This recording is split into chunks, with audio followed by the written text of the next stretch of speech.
चुनाव आयोग और एसआईआर का मामला अब सुप्रीम कोर्ट पहुंच गया है।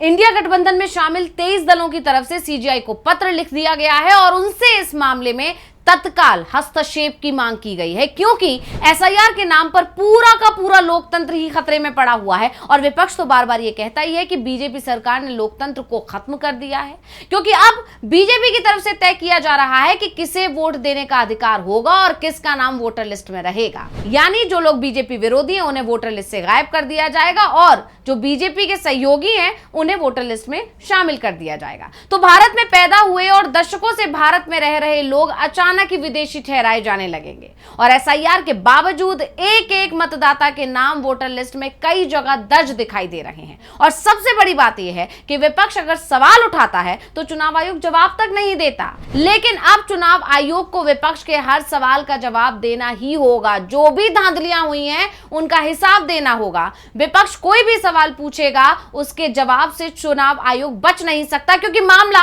अब सुप्रीम कोर्ट पहुंचता दिखाई दे रहा है।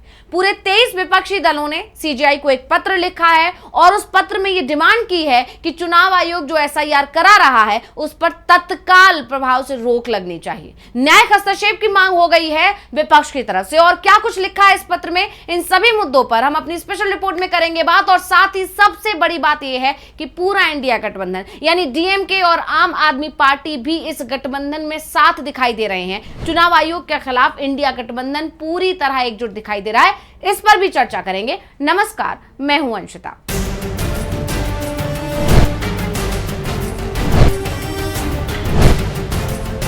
इंडिया गठबंधन ने ठान लिया है कि चुनाव आयोग की धांधली अब और नहीं चलेगी। चुनाव आयोग के खिलाफ पूरा इंडिया गठबंधन एक साथ आ गया है और मामला अब सीधे सीजेआई के पास पहुंच गया है। यानी साफ है कि 2027 में जो भी विधानसभा चुनाव होने वाले हैं, जिन भी राज्यों में विधानसभा चुनाव होने वाले हैं, उनमें विपक्ष कोई भी चूक नहीं करना चाहता। और आप जानते हैं कि 2027 में सबसे महत्वपूर्ण चुनाव है यूपी का चुनाव, और 2027 से पहले चुनाव आयोग की मुश्किलें अब बढ़ने वाली हैं, ये तय माना जा रहा है, क्योंकि स्पेशल इंटेंसिव रिवीजन यानी एसआईआर के मुद्दे पर विपक्षी गठबंधन एकजुट होकर मोर्चा खोल रहा है। तो इसको लेकर अब कहा जा रहा है कि केंद्र सरकार के फैसले के खिलाफ इंडिया गठबंधन ने मोर्चा खोल दिया है। क्यों ऐसा कहा जा रहा है, समझते हैं इसको। एसआईआर को लेकर चुनाव आयोग और केंद्र सरकार पर इंडिया गठबंधन लगातार निशाना साध रहा है और अब इंडिया ब्लॉक ने इस फैसले के खिलाफ बड़ा एक्शन लिया है। एसआईआर वोट की लूट के आरोप और चुनाव में कथित धांधली को लेकर विपक्षी दलों ने चीफ जस्टिस सूर्यकांत को एक पत्र लिखा और इस सब की जानकारी दी कांग्रेस सांसद जयराम रमेश ने सोशल मीडिया एक्स पर एक पोस्ट करके। जैसा कि आप जानते हैं, एसआईआर की प्रक्रिया पर अभी तक सुप्रीम कोर्ट में विपक्ष, खासकर ममता बनर्जी की अगुवाई वाली टीएमसी को कई बार झटका लग चुका है, लेकिन अब विपक्ष ने भी बता दिया है कि वो अपने कदम पीछे नहीं लेगा और उसने नया प्लान बना लिया है। क्या है विपक्ष का वो प्लान, जानते हैं। लगातार ये खबरें आ रही थी कि विपक्ष एकजुट नहीं है, इंडिया गठबंधन बिखर चुका है, मतभेद है इंडिया गठबंधन के अंदर। लेकिन 8 जून को जो बैठक हुई उसमें और अब जो सीजेआई को संयुक्त पत्र लिखा गया इंडिया गठबंधन की तरफ से, खासकर इसमें आम आदमी पार्टी और डीएमके के जो हस्ताक्षर हैं, उसने उन तमाम दावों को झूठा बता दिया और बता दिया है कि इंडिया गठबंधन में कोई फूट नहीं पड़ी है। पूरे इंडिया गठबंधन ने सीजेआई को चिट्ठी लिखी और यह संदेश दिया कि वो एक साथ है, जिससे एक बात तो साफ हो गई है कि चुनाव आयोग को सिर्फ किसी एक दल का नहीं बल्कि कई दलों का सामना करना है, क्योंकि विपक्ष के इंडिया गठबंधन से जुड़े 23 राजनीतिक दलों और एक निर्दलीय सांसद ने एकजुट होकर भारत के मुख्य न्यायाधीश सूर्यकांत को एक साझा पत्र भेजा है। इस पत्र में चुनाव आयोग की कार्यप्रणाली और खासकर एसआईआर प्रक्रिया को लेकर गंभीर चिंताएं और आपत्तियां जताई गई हैं। और इस संयुक्त पत्र पर कांग्रेस के अलावा मशहूर कानूनविद और निर्दलीय सांसद कपिल सिब्बल ने भी हस्ताक्षर किए हैं। इसके अलावा तृणमूल कांग्रेस के वरिष्ठ नेता हैं डेरेक ओब्रायन, उन्होंने भी इसकी जानकारी दी है, विपक्षी एकजुटता की सराहना की है। उन्होंने साफ किया है कि इस संयुक्त पत्र पर हस्ताक्षर करने वालों में अरविंद केजरीवाल की आम आदमी पार्टी और तमिलनाडु की पार्टी द्रमुक भी प्रमुखता से शामिल है। वहीं कांग्रेस महासचिव जयराम रमेश ने भी सोशल मीडिया प्लेटफॉर्म पर इसकी पूरी जानकारी दी। तो अब ये भी जान लेते हैं जयराम रमेश ने क्या कुछ कहा। कांग्रेस महासचिव जयराम रमेश ने सोशल मीडिया प्लेटफॉर्म एक्स पर जानकारी देते हुए कहा कि 8 जून 2026 को इंडिया गठबंधन की बैठक में यह निर्णय लिया गया था कि चुनाव आयोग की एसआईआर प्रक्रिया और चुनाव संबंधी अन्य मुद्दों पर सीजीआई को संयुक्त पत्र भेजा जाएगा। उन्होंने आगे लिखा कि अब 23 राजनीतिक दलों और एक निर्दलीय प्रतिनिधि के हस्ताक्षर वाला पत्र प्रमुख न्यायाधीश को भेज दिया गया है। उन्होंने विपक्षी एकजुटता को श्योर कहा, जिसका अर्थ है सॉलिडेरिटी, यूनिटी एंड रेजिस्टेंस, ये नाम दिया गया है। इसके अलावा तृणमूल कांग्रेस के राज्यसभा सांसद है डेरेक ओब्रायन, उन्होंने भी एक्स पर रिएक्शन देते हुए कहा कि इंडिया गठबंधन के लिए ये एक सकारात्मक कदम है। आम आदमी पार्टी और डीएमके का इस साझा पत्र पर हस्ताक्षर करना महत्वपूर्ण है।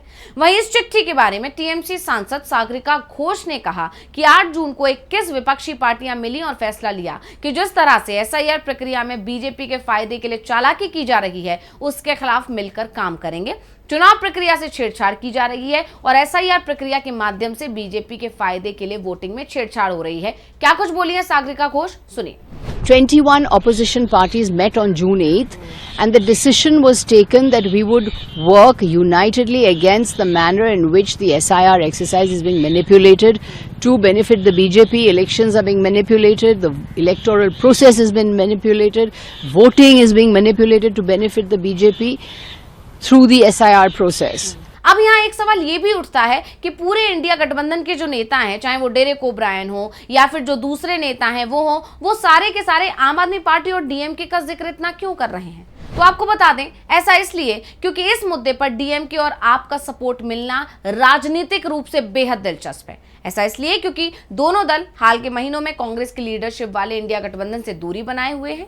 आपने 2025 में ये कहते हुए इंडिया ब्लॉक से अलग होने का फैसला किया था कि उसका सहयोग केवल 2024 के लोकसभा चुनाव तक सीमित था। वहीं पिछले महीने डीएमके ने भी इस गठबंधन से अलग होने का इशारा किया था। ऐसा इसलिए क्योंकि तमिलनाडु चुनाव में कांग्रेस और डीएमके का गठबंधन था, लेकिन जब विजय की टीवीके सबसे ज्यादा सीट लाई तो कांग्रेस ने टीवीके का समर्थन कर दिया, जिसके बाद खबर चल पड़ी थी कि डीएमके नाराज है और इंडिया से अलग हो चुकी है। लेकिन डीएमके ने बता दिया है कि चुनाव आयोग और बीजेपी के खिलाफ वो इंडिया गठबंधन के साथ ही खड़ी हुई है, यानी बात लोकतंत्र को बचाने की है तो वो इंडिया के साथ है। चलिए अब आपको उन 23 पार्टियों का नाम भी बता देते हैं जिन्होंने जस्टिस सूर्यकांत को भेजे गए पत्र पर हस्ताक्षर किए हैं।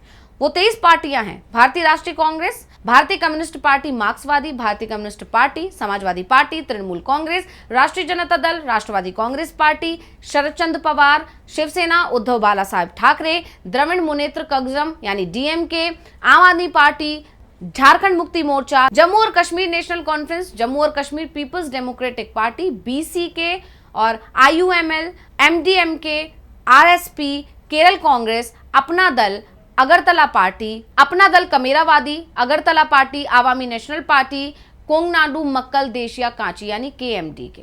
हालांकि विपक्ष की तरफ से खुलकर ये नहीं कहा गया है कि चिट्ठी में क्या बातें लिखी गई, लेकिन ये साफ है कि इसमें एसआईआर की प्रक्रिया को रोकने के लिए न्यायिक हस्तक्षेप की मांग की गई है। चुनाव आयोग की निष्पक्षता पर लगातार सवाल उठ ही रहे हैं और इसी को लेकर विपक्ष ने एकजुट होकर अब सीजीआई से गुहार लगाई है कि लोकतंत्र पर जो हमला हो रहा है लगातार बीजेपी की तरफ से या चुनाव आयोग की मिलीभगत जो दोनों की चल रही है, उस पर आप ध्यान दें और इस एसआईआर प्रक्रिया को तत्काल प्रभाव से रोकने की मांग उस पत्र में की गई है। दरअसल 8 जून 2026 को इंडिया गठबंधन की नई दिल्ली के कॉन्स्टिट्यूशन क्लब में एक बैठक हुई थी और इस मीटिंग में 21 राजनीतिक दलों और एक निर्दलीय सदस्य ने हिस्सा लिया था। इसमें चुनाव आयोग की एसआईआर प्रक्रिया और चुनाव से संबंधित अन्य मुद्दों पर भारत के मुख्य न्यायाधीश को संयुक्त पत्र लिखने का फैसला लिया गया था और इसी के तहत 30 जून को यह ज्वाइंट लेटर सीजीआई को भेज दिया गया। इसके अलावा इंडिया गठबंधन में शामिल राजनीतिक दलों ने मीटिंग में अलग अलग मुद्दों पर अपनी राय रखी थी।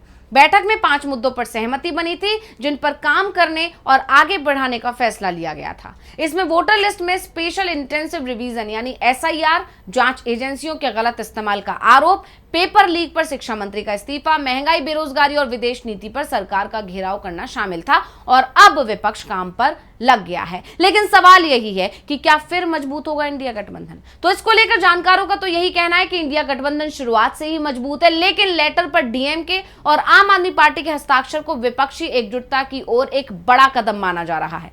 विपक्ष ने बता दिया है कि जब बात केंद्र की मोदी सरकार के खिलाफ एकजुट होने की होगी, चुनाव आयोग के खिलाफ एकजुट होने की होगी, तो विपक्षी पार्टियां मिलकर मोर्चा संभालेंगी, साथ ही चुनाव आयोग और बीजेपी दोनों का मिलकर मुकाबला करेंगी। तो स्पेशल रिपोर्ट आपको कैसी लगी, हमें कमेंट करके अपनी राय जरूर दीजिएगा। इसी के साथ मुझे दीजिए इजाजत। देखते रहिए डीवी लाइव। नमस्कार।